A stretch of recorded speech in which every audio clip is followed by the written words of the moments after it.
Well, we're back again at it, and this week we're going to be talking about the American Revolution.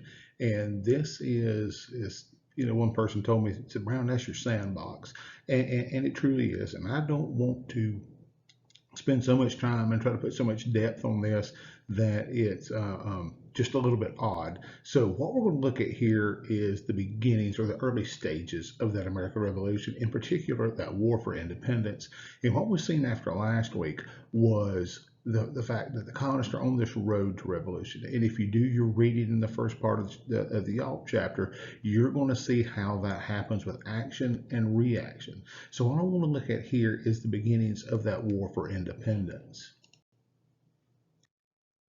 And we need to start off with Patrick Henry. And I want you to look at the date that's popped in there, March 23rd, 1775. I mean, we usually think of 1776 as the start of the American Revolution. Well, it's been going on the War for Independence itself has been going on for several years, and the Revolution itself has been brewing for a long time. And what Patrick Henry gives us is this idea that there's no longer any room for hope. And if you look at his quote here, he says, it is in vain, sir, to extenuate the matter. Gentlemen may cry peace, peace, peace, but there is no peace. The war has actually begun. The next gale that sweeps from the north will bring to our ears the clash of resounding arms. Our brethren are already in the fields. Is life so dear or peace so sweet as to be purchased at the price of chains and slavery? Forbid it, Almighty God. I don't know what course others may take, but as for me, give me liberty or give me death. And that's a piece of that famous speech. And there's a lot of imagery there. No hope. It's vain. To look for ways to have peace now is actually in vain. The imagery, if we stay in the British Empire, it's going to be at the cost of chains and slavery. That is a very big mental image at this particular point of time. And that change and that slavery are going to be a problem for the new country that's going to come out of it, but that is going to be a big deal. So here's Patrick Henry in a church in Richmond giving us the give me liberty or give me death. And so they're back over and that's over here in America, back over in England. Look at this. Even before Patrick Henry gives that, March 22nd, 1775. Edmund Burke, member of Parliament, Englishman, he gives us this right here. He talks about how the people of the colonies are descendants of Englishmen. Well, that's part and parcel to this. They still see themselves as Englishmen in so many ways. If not completely Englishmen, then at least partially so. And you go through this, Edmund Burke speech here to prove that Americans ought not be free. We're obliged to appreciate the value of freedom itself. I mean, this guy is their friend in Parliament. Okay. He said, we've got to let them have a little bit of freedom. We've got to let them do a little bit of what they want to do now. Edmund Burke's not really saying, hey, let them go off and let them go do what they feel like doing all the time or break away. But he is saying we have to let them do certain things that we're not, as Great Britain, we are not willing to do right now. So the battles of Lexington and Concord do take place. Okay. And at spring of 1775. And on the village green at Lexington, Captain John Parker says, if they mean, don't fire unless fired upon, but if they mean to have a war, then let it begin here. So we are going to have finally some real honest to goodness shooting. And when it happens, the British route, the American militia or Minutemen, as I think history likes to call them sometimes, at Lexington. But by the time they get to Concord, especially by the time they get to that Old North Bridge, what you see is militia swarming out of the surrounding towns and villages and areas. And the British find themselves surrounded. There's overwhelming numbers, and the British have to march back to Boston, being harassed the entire way. It's called the Battle Road. That's 5, 6, 7 miles long. What's left of it today? But that's when the Americans are firing from behind fences, they're firing from barns, they're firing from homes. They're doing some really typical Indian play type tactics that we're going to see. So when that happens, I mean, now something bad's going on. Okay, we've got ourselves some real shooting. And so what are those reactions going to be? I mean, here's from guy, James Wilkinson, medical student in Philadelphia, talking about how the blow was sudden and unexpected. I mean, nobody really expected it to break out like that until it did. As I tell kids in middle school all the time that get in fuss with each other, it's all good till it's not. And here it's about men speaking in whispers as if afraid to be overheard. I mean, there it is. Now all of a sudden, before we're just fussing and stomping and threatening and all the kind of stuff. Now we've got fighting going on. People are dead. People are died. People have died. There are wounded, bleeding. Now things are going to, quote, get real. And here is a loyalist judge. Now that he might not be called a loyalist just yet, but I think we go ahead and call him that. Thomas Jones, he said, the whole city is one continued scene of tumult and confusion. Troops are enlisted for service of the rebellion. So now it is a rebellion, folks. And now you can see New York State is enlisting troops. The loyalists, or people who that are loyal to the king, are threatened with the gallows. I mean, you can see this right here. So on one hand, it's like it actually happened, and on the other hand, well, let's make the best of it. And this is James Thatcher. He's a doctor, and it talks about the Maxim, which is not a magazine. Adopted by our enemies is divide and conquer, and that's exactly what the British are going to try to do throughout this war: is break off pieces of colonies. Like at this time, they think it's just Massachusetts, and if we can just kind of root that New England cancer out, we'll be okay. Then they're going to try to break. They're going to try to come in and subdue the southern colonies later, starting in 1776, and then with more earnestness in 1780. And so that's what he's talking about here, divide and conquer. But he says ours should be unite and be invincible. And if you go back to last week, that was one of the things that the British were very scared of, is the colonists banding together so it could help, it could create an independency. Well, you're seeing it right here. So we're going to end up with the Second Continental Congress. It's going to convene in May of 1775. This is number 2. And one of the things that they do immediately is vote to create a Continental Army. Okay, so it's not going to be Massachusetts militia. It's not going to be just New York militia or whatever. It's going to be an entire Continental Army of any group that wants to show up. And they're going to have to name somebody to command it. And in order to get the most populous state in the American colonies involved, which is Virginia, they give the command to George Washington, who was, by that point in time, he's got a little bit of a reputation from that French and Indian War. But this is one of those, they were like, oh, shoot, what have we done now? And so they send this thing called the Olive Branch Petition to the king. And it's basically, it says, King George, we like you. We like you. We respect you. We're loyal to you. That Parliament, God, you got to do something about that Parliament. And it's one of those, they're trying to play the crown and the Parliament off against each other, which was a pretty common tactic of the day. And so they send that out there, and the king refuses to read it. Says, nope, colonies are in rebellion. They got to come back. So now we done stepped in it, so to speak. And now what are we going to do? So the Second Continental Congress, though they don't know at that particular moment that the king's going to reject it, they do have to begin to assume the powers of a national government. So this is some of that first American government that we're going to see. And the Second Continental Congress doesn't adjourn. They stay in session in some way, some shape, some form until the end of the war. And that doesn't happen until 1783. And here is actual wording or verbiage from the Olive Branch Petition. You see a nice little image of it over there. But you can see, most gracious sovereign, we, your majesty's faithful subjects of the colonies. I mean, he didn't kill his majesty's troops. Okay, you done fired on them. You're laying siege to them in Boston right now. What's going on here? But this is part of it. This is part of what they want. Mr. King, help us out. Mr. King, we love you. Parliament, gravy sucking pigs. Don't like them. Make them help us. Make them get off our backs, so to speak. And the king rightfully rejects this. There we go. Forgot this slide was in here sitting like this. But anyway, so King George publishes his own proclamation, again declaring the colonies an open and avowed rebellion. There's a piece of it. His little pamphlet was a whole lot cooler looking than the Olive Branch was. But so now, if you're the colonies, you've got to fight this thing to the logical end. It is one of those, it's like Cortez burning his ships. When his troops landed in America, now, if you don't fight it to the bitter end, if you don't win your independence, somebody's going to be swinging from the end of a rope. Now, one of the things, if we were sitting in class, I would use this presentation, and I would have to ask you to define the point of no return. And for us here, that is the point you can't come back from.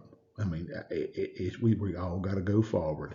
And in my mind, we're there. Okay, and if you made me argue for the American Revolution, it is that point after the Battle of Lexington and Concord, when the colonies send the Olive Branch Petition, they form that Second Continental Congress. You're not coming back from that. It's real at this point. It is very, very real. And so that's what I would say it was. Though that's not the only answer. You can make a lot of really, really, really strong cases for different parts. That's just simply mine, and no, I'm not going to ask you that on any quiz or test. Now, at this stage, we call this the American Revolution. I grew up calling it. I mean, I grew up on this stuff back in the mid and late '70s during the bicentennial, and the question I would pose in class is how would it be possible to argue that the British were the revolutionaries and the colonists were the conservatives? Because at this stage, who's trying to change the relationship? Who's been trying to change it since 1754? In reality, 1720, that we have seen in other guises. And so, in my mind, the colonists simply want to return to what they call the status quo ante, or the way things were before the French and Indian War, back to that point where they were really running their own things and doing what they wanted to. Now, is that childish? Possibly. It possibly is. But they're wanting to return to the way things had always been, whereas the British are wanting to change the relationship and put their thumb down on the colonists. And so, if we look at it from that way, how can it alter our understanding of the revolution? Well, it's not us revolting and trying to do something incredibly new, though that's what is exactly going to happen when this war is over. And during this conflict, and as a result of our experiences with the British, we are going to create something incredibly new and unseen in the world. And even at 240 something years later, that's not a long time for that experiment to work. I mean, it's still got a little bit to go before we know if it's wholly successful. So that alters our approach. We were simply wanting to go back to the way it was before, and you bunch of goobers have tried to alter it. So I've titled this one, I get ready to break back, because you can see when I originally did this presentation about 12 years ago, and back when Breaking Bad was on TV, which is one of the best TV shows that have ever been. So America has to get ready to break back, because the British aren't just going to give up. And when we need to start with something called hagiography. And this may be more due to my generational understanding of the American Revolution than it is due to yours. But when I was growing up, the people of my generation were growing up, again, it was back, we were just at and beyond that bicentennial, and the American Revolution was this big thing, and, Declaration of Independence, blah, blah, blah, freedom. I mean, all the things. And the images that we were presented, with like these are called here clenched-jawed men. They're silently suffering. They're fighting for ideals. They're fighting against all kinds of odds. They stand fast. Some of them wear buckskins and take their hunting rifle, take your blanket, take your gun, report to General Washington. One of the Schoolhouse Rock videos of the day used to say, and that's how it was presented to us. Okay, but that's hagiography. That is the worship or this veneration of these saint-like things. It just doesn't stand up under scrutiny. Now, who is going to lead this American army? We've already talked about George Washington, who has an incredible amount of experience in the French and Indian War. But a man you see here on the right is a fellow named Horatio Gates, and you may not have ever heard of him, and you may not ever hear of him again unless you watch that very silly movie, The Patriot. And Horatio Gates was a member of the British Army, the most professional army in the world, you could say. And what happens is the Americans want to create an army just like the British Army. Their training and experience, they want to emulate what the British are doing or what they have done. And because, do you want to emulate the Carolina Panthers, or do you want to emulate the Kansas City Chiefs right now? Well, we all know who that is, okay? But what happens is when this war begins and battles get fought and mistakes get made, which is inevitable in a time of war, the OJT, or on-the-job training, is a Darwinian master. This man here, Horatio Gates, I call him public idiot number one when he comes to the South. Matter of fact, I devote a page or so in my book on King's Mountain and Cowpens to him and his failure. And he's one of those, on paper, he should dominate in the American Army, but in reality, he is an abject failure, especially at the Battle of Camden, which proves to be his downfall. But you have a locally trained man, Daniel Morgan, who is one of my heroes, the old wagoner himself, that you'll read a little bit about when I went in the 2 chapters that I'm going to sign for my own book. His superior, Nathaniel Greene, who is probably one of the best American strategists that existed during the war. Unfortunately, he dies shortly after the conflict, so we don't get to hear a lot about him. These guys become absolute masters of warfare. Daniel Morgan, in particular, is still studied at West Point today. And then if you're going to have a war, you don't just need officers. You got to have people to actually fight. In the American Army, now notice I put it in quotes here, is going to rely on two types of organizations: Continental Regulars, which are trained and equipped and dressed and whatnot, much like the British, except instead of a red uniform, they got a blue Continental jacket or a regimental jacket. And then the other is militia, and sometimes they're state troops, but gosh, that's just getting in the weeds hard. But these militia are local men who they sign up, and when the enemy's close, they come out, or they're called out by the governor or some other official or authority. And then when the danger is gone, they go back home. And there's going to be some reliability issues in those, because what happens is if you're going to serve in the Continental Army, you're going to be usually relatively young. You're not going to be well off. It's one of those, you're joining in order to get experience, to get bounties of the land, to have a steady paycheck, even though that's not going to happen. The promise is there. Militia has a lot more to lose. There's usually their families are nearby. And when they face the enemy, sometimes militia can be incredibly unreliable. They're just simply not trained for this. They're not equipped for that, whereas the Continentals are. Now, when you talk about some tactics, some terrain, and weapons and rules of the battlefield, because in order to understand how these things go down, that is very important. So number one is tactics here. There isn't a decided myth that the American Army in the Revolution gave the British Indian play all the time. No, they didn't. Matter of fact, George Washington said he wanted an army to look the enemy in the face. You don't look the enemy in the face acting like partisans in a backcountry, or how you fight Native Americans. That's what I mean by that desire there. When Frederick William von Steuben shows up at Valley Forge, that's why he is so crucial to Washington's plans, because he is able to drill into that army the sense of being a professional European military force. And that's that training in the British or European model. Now, on the fringes of campaigns, like back here where we are, I grew up on the ridges of Kings Mountain, that battleground, and I grew up on the plains of Hannes Campions. You see that guerrilla, which is petite guerre or small war, or however you want to couch it, or irregular warfare, as my Green Berets that I've taught have called it. You get those on the fringes of the campaign. It's very effective in the fringes. It's just not effective on the battlefield versus a European-style army, except in some very discrete circumstances, okay? And sometimes those very small and discrete areas get overblown. I mean, it's the Battle of Kings Mountain. It's incredibly overblown to apply that to the rest of the war. Down at the Cowpens, without the regulars, the militia is not near as effective. Without the militia, the regulars are not as effective. So you have to have the right mix, the right circumstances, the right ingredients. The next is terrain. And my good friend Dennis Fry, who used to be a historian at Harper's Ferry, and if you watch anything on the History Channel with the Civil Wars, you're going to find Dennis. He's going to show up. He used to tell us when we would take groups of teachers that there are 3 words you had to know about any battlefield, and if you understood them, you were okay, and that's terrain, terrain, terrain. And he's right.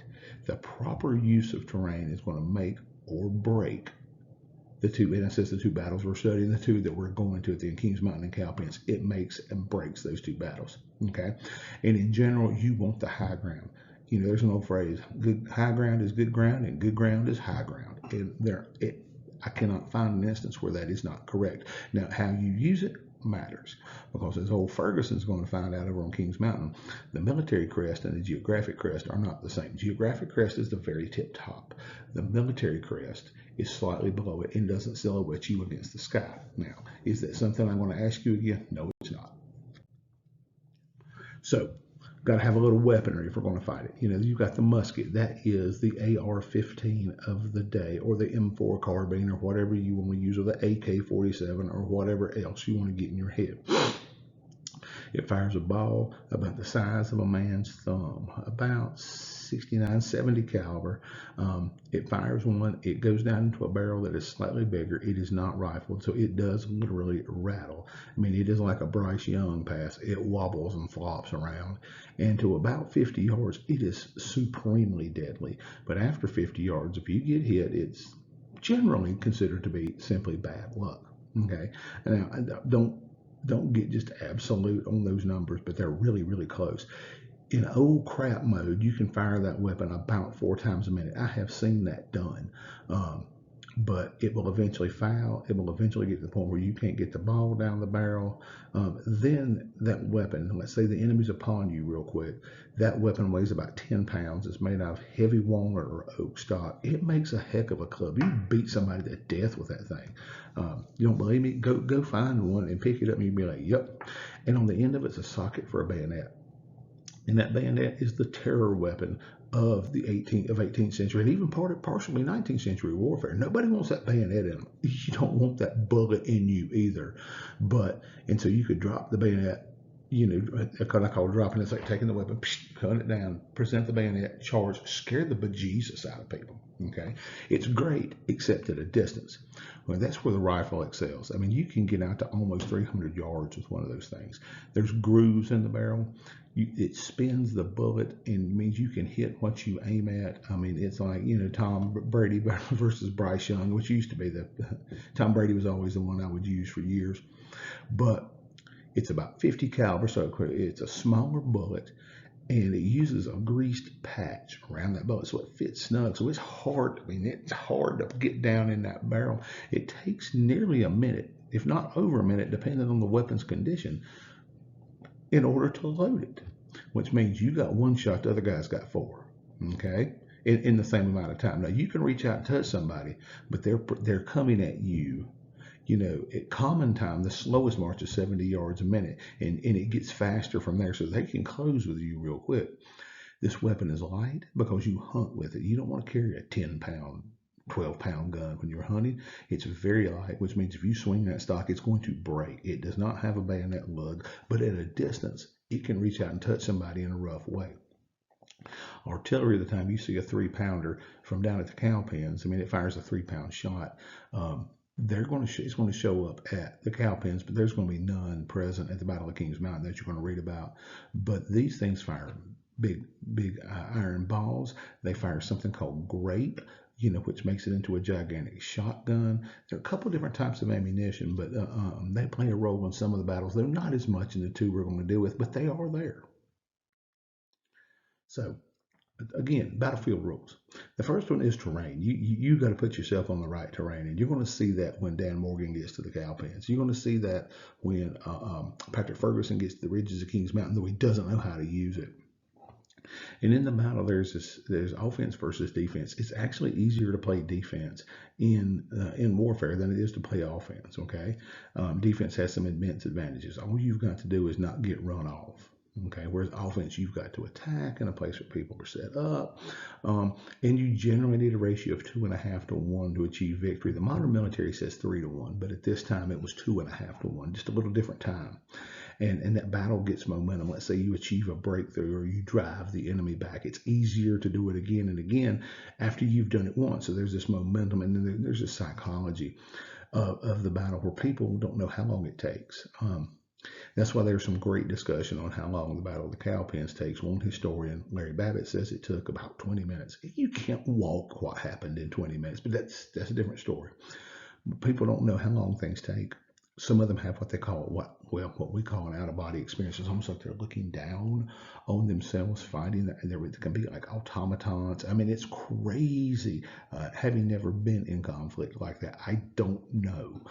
So to me, it's very fascinating to do. But those are some of those battlefield rules that we need to know about. And so it's going to take off in the north. Now look at this: 4 years, 1775 to 1779. And again, Lexington and Concord, the retreat to Boston. We already know about that. Okay. And so the Americans are going to lay siege to the British, in Boston. And then there's the Battle of Bunker Hill, which did not take place on Bunker Hill. We know this. I mean, you probably learned that in high school history. But then the British sally forth, and the Americans are able to run them off twice. And then the third time, the Americans finally break because they run out of ammunition and they're reduced to throwing rocks and things like that. Hundreds of dead. This is a real war, okay? This ain't going to be the British Army's going to march out and scare everybody to death. Woohoo, the boogeyman's here. Run off. Well, be gone. No, it doesn't work that way. And it shows everybody this war's going to be long and it's going to be bloody. And so the Americans are going to settle back into that siege of Boston. And eventually the British are going to have to leave because the Americans can cut them off so well. So 1775 so far looks like a pretty good year for America. George is in charge of the army. The British took Bunker Hill, but they couldn't do anything with it. We showed them we can fight as good as they can. This is real. And so, with 1775 turns into 1776, it is a year of abject failure. I mean, George Washington's record as a general, he'd get you fired as a Carolina Panthers coach, but that's okay because he is an incredible, incredible leader and has good vision and is able to keep this thing together. And he decides that the next target is going to be New York. He was right. New York is completely indefensible in the way that wars were fought in the 18th century. So what happens is he defends it imperfectly, and the British are able to take it, and his army starts to retreat. Boom, bouncing through New Jersey, getting beat, getting beat, getting beat again. They're chasing him south. They're chasing him toward Pennsylvania. And so what you see is when an army starts to lose like that, is there's this fear that it will disintegrate because there's nothing really holding it together except for George Washington. Enlistments are running out. There's failure after failure. It looks like get out of the army and don't tell anybody you've ever been in it, because when the British win, oh my gosh, you don't want any part of it. So that's happening throughout the late winter and summer, but Congress is going to finally draft and pass and produce that Declaration of Independence. Now that's not a failure. That right there is one of those ties that binds this thing together. And then late in December of 1776, what you're going to get is Washington's crossing of the Delaware when he sneaks up on the Hessians and the British Army in places around Trenton, and then fighting around Princeton and some of those other small places at the time, which is going to be a huge success for his army. So far, it's not great for Brother George Washington or for the American cause. Now down in the South where we are, not a whole lot's hanging out. The British do try to come to Charleston in 1776. They get run off because they don't understand how Charleston Harbor works, and there's a pretty dang good defense of it by the South Carolina militia and some other troops. So for the British, I mean, they've taken ground, but they haven't taken enough. And for the Americans, it's like, oh, what have we? We have bit off more than we can chew. And then in 1777, the Battle of Saratoga happens. And the British have an army up in Canada, and they have one coming out of New York City, and they're going to try to drive and come together and split off the New England colonies. That's their plan. There's some incredible errors in execution. One of them being one of the British generals has a mistress back in New York, and he would rather be with her than he would beat the Americans. Okay, whatever. So Horatio Gates is sent up there with a man by the name of Daniel Morgan, commanding his Virginia riflemen, and the Gates plan is to stop one before the other can show up. And so that's what happens is the British Army's milling about in the New York countryside. He's able to get them kind of surrounded. The army from New York never gets there. They simply turn back because it ain't working, just ain't working. And so he's able to surround that army under General John E. Burgoyne, and Morgan's riflemen are able to keep them pinned down. And eventually, there's a couple of battles, a couple of forays out, and the British have to surrender because their army would have starved to death. And so what this shows, you had Bunker Hill, where the British weren't defeated, but they got their nose bloodied hard. Now you've got Saratoga, where the British were absolutely defeated. A real professional British army defeated by this mix of militia and regulars and these people who were self-trained, and Benedict Arnold was one of the American commanders there. He doesn't get nearly enough credit for this battle, and after his later issues, he gets no credit whatsoever for anything. Daniel Morgan doesn't get a lot of credit for it, though it becomes known later how important his men were in the battle. And so now the French, the sworn enemy of the British, decide there's something to this revolution. These Americans, if we help them, if they win, it keeps the British weak. So now the French are going to come in on our side. They're going to promise troops, and they're going to promise money, and they're going to promise a navy. They're going to promise, oh God, they promise a little bit of everything. They don't deliver quite all of it, but they deliver enough to keep this revolution going. Now, eventually, Washington's army is going to end up in the Valley Forge for the winter. And there's these myths of men starving to death. Nobody starved to death at Valley Forge. Then it was so cold and they froze to death. Nobody, not one, zero, froze to death. But what happens is it is rough. It is not fun. If you go to Valley Forge today and you see those cabins, I don't want to be in them when the weather's nice. Much less when it's dadgum 10 outside. Don't want to do it. But what happens is you see George Washington as a leader. He's emerging. He may not be the greatest tactician. He may not be the greatest, battlefield commander per se, but he is one heck of a leader, and he keeps that army together. Baron von Steuben shows up. They create this model company to train the others. A real army emerges, and I liken this to the movie Happy Gilmore sometimes. So he goes, Happy learned how to putt. Well, Washington's army learned how to fight. Okay, and so Valley Forge becomes the symbol of the American Revolution. Okay, you got Mount Misery on one side, Mount Hope on the other, and Valley Forge in the middle, and we're forging this army. Well, those are great happenstances, but it is real. The army that comes out of it is for real and can fight. And will fight the British to a stalemate in the north. And that's going to be very important to the battles of Kings Mountain and Cowpens, because that's how the British end up down here. So again, stalemate in the North, Battle of Monmouth Courthouse. Washington's army shows up. The British are like, "Whoa!" They had some practice. They got good, and it becomes this war of maneuver in the North, where both sides are trying to, jockey back and forth, looking like a boxing match, where either side's scared to punch, and so that war maneuver moves around. And so there's not going to be that much fighting after Monmouth Courthouse. There are some battles, but they're not these big giant ones.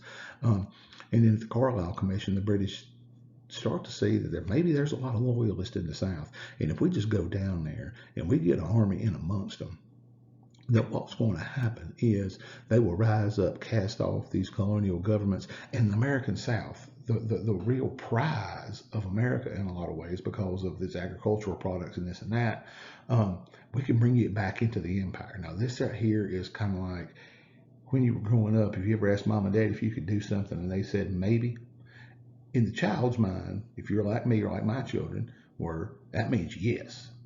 Well, that's not what mom and daddy meant. Well, surely wasn't what my daddy meant. That was designed to get me to hush and leave him alone. But with the Carlisle Commission, the British were guilty of hearing it just like we did as children. That maybe becomes a yes, and that's what they wanted to hear. So since it's what they wanted to hear, it had to be true. And so they're going to shift the war effort to the South.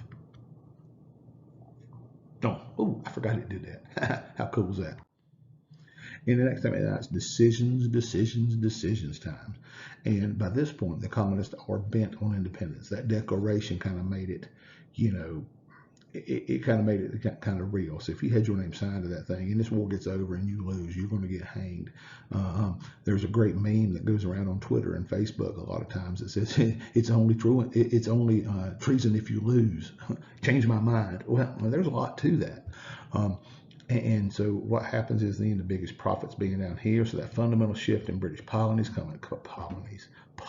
listen to me, policies coming on down. So they're going to hold fast in the North. They're going to send under Henry Clinton and his chief subordinate, Charles Cornwallis, who we're going to hear a lot about. They're going to come south. They're going to encourage the loyalists. They're going to separate those colonies from the rest. We'll watch this old revolution die off and we can be done with it. That's the idea. So what happened? Spring of 1780, somewhere, around March, April-ish, just depending on how you want to define when that campaign begins. By May, the British Army has landed near Charleston. So the war's going to shift in the South, which had been experiencing nothing, no hard hand of war, really had not. Maybe down towards Savannah and that area of Georgia, but it's so sparsely populated that it's not like South Carolina and North Carolina, Virginia. But so not only is there going to be conflict between the British and the Patriots, what we're going to see is a civil war between Patriots and Loyalists in this Carolinas backcountry. I mean, you can spend an entire course, you can draft an entire history dissertation on that. We're not going to get into it as much, but that's what's going to happen as well. So America's first civil war is brewing in the Carolinas backcountry, and the war is coming within just a few miles of where all of us are.